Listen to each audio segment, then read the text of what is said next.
சத்தியவசன நேயர்களுக்கு காலை வணக்கங்கள். எங்களுடைய நிகழ்ச்சிகள் உங்களுக்கு ஆசீர்வாதமாக அமைகிறது என்று நாங்கள் விசுவாசிக்கிறோம். இந்த காலை பொழுதிலும் கூட ஒரு வேதான வார்த்தையோடு கூட நாங்கள் முன்னோக்கி போவோம். நாங்கள் வாசிப்போம் நீதிமொழியின் புத்தகம் 3ஆம் அதிகாரம் 7ஆம் வசனம். நீ உன்னை ஞானி என்று எண்ணாதே, கர்த்தருக்கு பயந்து தீமையை விட்டு விலகு. இந்த வார்த்தை சொல்லுகிறது கர்த்தருக்கு பயந்து தீமையை விட்டு விலகு என்பதாக. விட்டு விலகு. நாங்கள் சில காரியங்களை எங்களுடைய வாழ்விலே அனுதினம் கடைப்பிடித்து நாங்கள் வருகிறதை நாங்கள் பார்க்கிறோம். அவற்றை எங்களுக்கு விட மனதில்லை. பழைய காரியங்களை விட்டு விலக எங்களுக்கு மனதில்லாத அநேகர் நாங்கள் இந்த இடத்துல இருக்கிறோம். சில நேரங்கள் எங்களை வீடுகளை நாங்கள் பார்ப்போம் என்று சொன்னால் வீடுகளில் அறைகள் இருக்கும். அந்த அறைகளிலே ஒரு அறை தனியாக நாங்கள் வைத்திருப்போம், பழைய தேவையில்லாத பொருட்களை வைக்கும்படியாக. நாங்கள் கேட்டால் நாங்கள் சொல்லுவோம், இந்த அறை எதற்காக இருக்கிறது? தேவையில்லாத பொருட்கள் வைப்பதற்கு, உபயோகமற்ற பொருட்கள் வைப்பதற்கு என்று நாங்கள் சொல்வதுண்டு. கிறிஸ்துக்குள் பிரியமானவர்களே, பாருங்கள், ஒரு சில காரியங்கள் உபயோகமற்றது என்று எங்களுக்கு தெரிந்தாலும் கூட அவற்றை சேமித்து வைக்கிற பழக்கம் இன்னும் எங்களுக்கு இருக்கிறது. ஆனால் வேத வார்த்தை சொல்கிறது அப்படியான காரியங்களை விலக்கி வைக்கும்படியாக, இப்படியாக தேவையற்ற அநேக காரியங்கள் எங்களுடைய வாழ்க்கையில் இருக்கின்ற பொழுது அவற்றை விட்டு விலகும்படியாக தேவ வார்த்தை எங்களுக்கு சொல்லுகிறது. விட்டு விலக வேண்டும். விட்டு விலகுகின்ற பொழுதுதான் நாங்கள் முன்னோக்கி போகின்றவர்களாக இருப்போம். இதற்காக நாங்கள் வேதாகமத்தில் ஒரு சம்பவத்தை நாங்கள் பார்ப்போம் என்று சொன்னால், சகேயு என்கிறதான ஒருவரை குறித்து வேதாகம் தெளிவாக எங்களுக்கு கூறுகிறது. லூக்கா 19ஆம் அதிகாரத்தில் அந்த சம்பவம் இருக்கிறது. நாங்கள் பார்ப்போம் என்று சொன்னால், இந்த சகேயு என்பவர் அவர் மிகவும் குள்ளனாக இருக்கிறதை நாங்கள் பார்க்கிறோம். இயேசு கிறிஸ்துவானவர் அவருடைய வீதியிலே வருகின்றதை பார்த்து இயேசு கிறிஸ்துவை பார்க்கும்படியாக அவர் என்ன செய்கிறார்? மிகவும் முயற்சி செய்கிறார். ஆனாலும் அவருடைய முயற்சி வீணாய் போகவில்லை. அநேக ஜனங்கள் இருந்தபடியினால், கூட்டத்திலே சிக்கிக் கொண்டிருந்தபடியினால் அவருக்கு முன்னோக்கி போக முடியாமல் போனது. ஆனால் ஒரு காட்டத்தி மரத்திலே அவர் ஏறுகிறார். ஏறி இயேசு கிறிஸ்துவை காண்கிறார். இயேசு கிறிஸ்துவை கண்டவுடன் அவர் மிகவும் சந்தோஷப்படுகிறார். இயேசு கிறிஸ்துவும் கூட, சகேயுவே இறங்கி வா, இன்று உன்னுடைய வீட்டில் நான் தங்க வேண்டும் என்று சொல்லும் பொழுது அவர் மிகவும் சந்தோஷப்படுகிறதை நாங்கள் பார்க்கிறோம். வேதாகமத்திலே இந்த வார்த்தை இப்படியாக சொல்கிறது. அது மாத்திரமல்லாமல் சகேயு ஆண்டவர் கர்த்தராகிய இயேசு கிறிஸ்துவோட வீட்டிற்கு ஏற்றுக்கொண்டு இயேசு கிறிஸ்து அவருடைய வாழ்விலே வந்தவுடன் அவர் சம்பாதித்த எல்லாவற்றிலும், அதாவது அவர் ஒரு ஆயக்காரராக இருக்கிறார், அவர் தீமையின் வழியிலே அல்லது நாங்கள் சொல்ல போனால் பொல்லாத வழியிலே அவர் சம்பாதித்த எல்லாவற்றையும் என்ன செய்ய விரும்புகிறார்? 4ஆம் தனையாக திருப்பி கொடுக்கிறார். அவருடைய பழைய வாழ்விலே பழைய காரியங்களை விட்டு கொடுக்கிறது நாங்கள் பார்க்கிறோம். வார்த்தை இவ்வாறாக சொல்கிறது பாருங்கள். 19ஆம் அதிகாரம் 8ஆம் வசனம், லூக்கா எழுதின சுவிசேஷம். சகேயு நின்று கர்த்தரை நோக்கி, ஆண்டவரே, என் ஆஸ்திகளில் பாதியை ஏழைகளுக்கு கொடுக்கிறேன். நான் ஒருவனிடத்தில் எதையாகிலும் அநியாயமாய் வாங்கினதுண்டானால் 4ஆம் தனையாக திரும்ப செலுத்துகிறேன் என்றான். இயேசு அவனை நோக்கி, இன்றைக்கு இந்த வீட்டுக்கு ரட்சிப்பு வந்தது, இவனும் ஆபிரகாமுக்கு குமாரனாய் இருக்கிறானே என்றார். கிறிஸ்துக்கு பிரியமானவர்களே, பாருங்கள், ஒரு காரியத்தை விட்டு கொடுக்கின்ற பொழுது, விட்டு விலகுகின்ற பொழுது ஆண்டவர் சொல்லுகிறார், இவனுக்கு ரட்சிப்பு வந்தது என்று. நான் கடந்த காலங்களிலே இப்படியாக ஒரு சம்பவத்தை அல்லது ஒரு கதையை நான் வாசித்தேன் சமூக வலைத்தளங்களிலே. அதாவது குரங்கு பிடிப்பது எவ்வாறு என்று கூட இதை சொல்லலாம். அவர் சொல்லுகிறார்கள், குரங்கை எப்படி பிடிப்பது என்று சொன்னால், குரங்கை பிடிப்பதற்கு முன்பதாக ஒரு பெரிய ஒரு பானையை செய்வார்களாம்.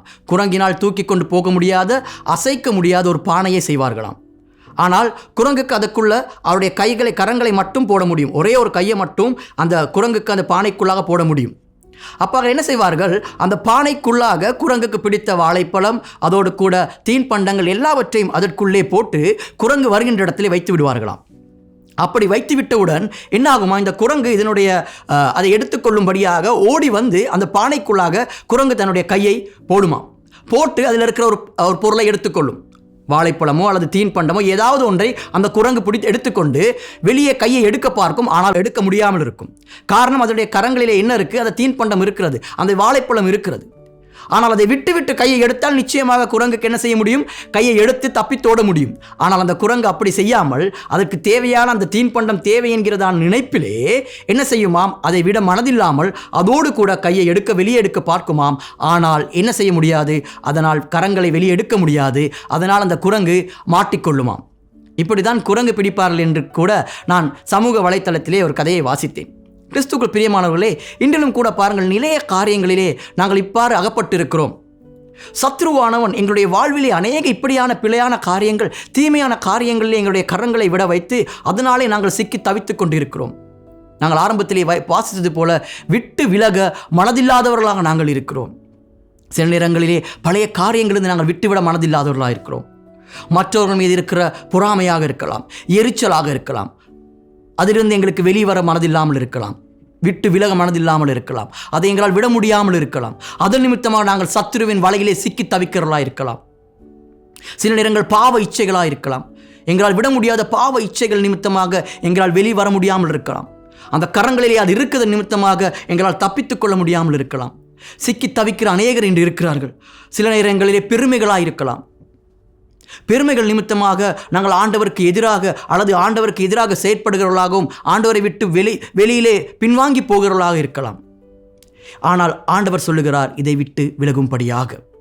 எவ்வாறு அன்று அந்த சகேயு எல்லாவற்றையும் விட்டாரோ, அதாவது நான் அநியாயமாக சம்பாதித்ததை விட்டு கொடுக்கிறேன், அதை நான் விட்டு விடுகிறேன் என்று சொல்லுகின்ற பொழுது அவருடைய வாழ்க்கைக்கு ரட்சிப்பு வந்ததோ, அதே போல் கிறிஸ்துவுக்குள் பிரியமானவர்களே, சில தேவையில்லாத பழக்க வழக்கங்களை நாங்கள் விடுகின்ற பொழுதுதான் என்னுடைய வாழ்வுக்கு பூர்ணமான ரட்சிப்பு வருகிறது. அது மாத்திரமல்லாமல் சந்தோஷம் வருகிறது, சமாதானம் வருகிறது, நாங்கள் முன்னோக்கி போவதற்கான வழிகள் ஏதுவாய் அமைகிறது.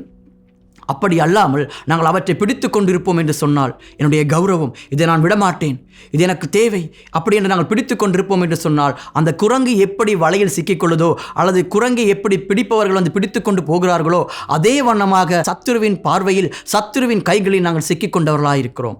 ஆனால் அதை நாங்கள் விட்டுவிட்டால் நிச்சயமாக எங்களால் பிழைத்து கொள்ள முடியும். பழைய காரியங்களை நாங்கள் விட்டுவிடுவர்களாக இருக்கிறோம். பழைய பகைகளை நாங்கள் விட்டு விடுவர்களாக இருப்போம். பொறாமைகளை விட்டு விடுவர்களாக இருப்போம். அப்படி விடுகின்ற பொழுது எங்கள் வாழ்க்கை முன்னோக்கி போகிறதா இருக்கும். விசேஷமாக நாம் கர்த்தராகிய இயேசு கிறிஸ்துவை பார்ப்போம் என்று சொன்னால், அவர் எங்களுக்காக எல்லாவற்றையும் விட்டுவிட்டார், நன்மையான எல்லாவற்றையும் விட்டுவிட்டார் என்று நாங்கள் பார்க்கிறோம். அவர் மகிமை நிறைந்தவராக இருக்கிறார். ஆனால் அந்த மகிமை நிறைந்த தேவன் எல்லாவற்றையும் விட்டுவிட்டு எங்களுக்காக பூமியிலே பிறந்ததை நாங்கள் காண்கிறோம். எங்களுக்காக அடிக்கப்பட்டதை, எங்களுக்காக நொறுக்கப்பட்டதை நாங்கள் பார்க்கிறோம். அது மாத்திரமல்லாமல் அவர் தன்னுடைய உரிமையை விட்டுவிட்டார். அந்த உரிமையை விட்டுவிட்டது நிமித்தமாக நாங்கள் மீட்கப்பட்டவர்களாக மாறுகிறோம். கிறிஸ்துவுக்குள் அன்பான சகோதர சகோதரிகளே, அது மாத்திரமல்லாமல் அவர் எல்லாவற்றிற்கும் மேலாக அவருடைய உயிரை எங்களுக்காக விட்டுவிட்டார். அப்படி அவர் விட்டுவிட்டது நிமித்தமாகத்தான் நாங்கள் இந்த இடத்துல இருக்கிறோம். அவர் நன்மையான காரியங்களை விட்டு எங்களை மீட்டு கொண்டதை நாங்கள் பார்க்கிறோம். ஆனால் அவருக்காக எங்களுடைய வாழ்விலே தீமையானவற்றை எங்களுக்கு விட முடியாமல் நாங்கள் தவித்து கொண்டு இருக்கிறோம். இப்படியான தீமையான காரியங்களை விட்டுவிடாமல் இருக்கிறது நிமித்தமாக எங்கள் வாழ்க்கையில் போராட்டங்களும் பிரச்சனைகளும் சமாதான இன்மையும் அப்படியாக நாங்கள் கலக்கமடைந்து கொண்டிருக்கிறோம். ஆனால் சில நேரங்களிலே எங்களுக்கு முடியும் விட்டுவிட என்று சொன்னால், நாங்கள் நினைக்கின்ற பொழுது பரிசுத்த ஆவியானவருடைய உதவியுடன் அவற்றை நாங்கள் விட்டுவிடுவோம் என்று சொன்னால், நிச்சயமாக அந்த குரங்கு அதை விட்டுவிட்டு தப்பிப்பது போல நாங்கள் அவற்றை விட்டுவிட்டோம் என்று சொன்னால், சத்துருவின் பார்வையிலிருந்து, சத்துருவின் செயற்பாட்டிலிருந்து நாங்கள் விலகி தப்பித்து கொள்ளக்கூடிய ஏதுவாய் நாங்கள் அமையும். நிச்சயமாக இது எங்களால் முடியாது. சில காரியங்களை விட எங்களால் நிச்சயமாக முடியாது. காரணம், அது எங்களால் அநேக நாட்களாக, அநேக வருடங்களாக எங்களுடைய வாழ்விலே அது எங்களோடு ஒன்றி பிணைந்து விட்டதாக இருக்கிறது. ஆனாலும் கூட நாங்கள் இயேசு கிறிஸ்துவிடம் அதை நாங்கள் ஒப்படைத்து, ஆண்டவரே, என்னால் விட முடியாத காரியங்கள் இருக்கிறது, இதை நான் பிடித்து கொண்டு இருக்கிறது நிமித்தமாக எனக்கு முன்னால் போக முடியவில்லை, ஆண்டவரே, என்னுடைய வாழ்க்கை முன்னா போகுதில்லை, ஆண்டவரே, என்னுடைய வாழ்க்கையில் சமாதானம் இல்லை, அப்படி நீங்கள் சொல்லுவீங்கன்னா ஆண்டவர் உங்களுக்கு அதை விட கிருபை கொடுப்பாராக.